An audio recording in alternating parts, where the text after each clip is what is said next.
as a Kaiser Chiefs team. We are playing this competition and we played all our PSL league. I remember last season, a lot of teams, they play Champions League or CAF games. They changed the fixture, they changed the game. They continue last five games in May. We are playing the CAF and we played almost all the games. Opponent team, different team, they don't play anything. And they have 2 or 3 games before us to be the same number of games.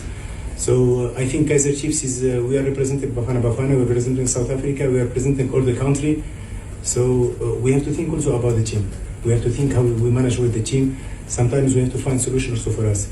We give us 2 months without competition, then we come back, we play every 3 days game. How we can deal with that?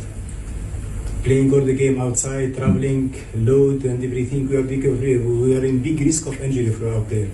So for that we have to make rotation. And with this rotation we lost before 3 days we lost Miguel.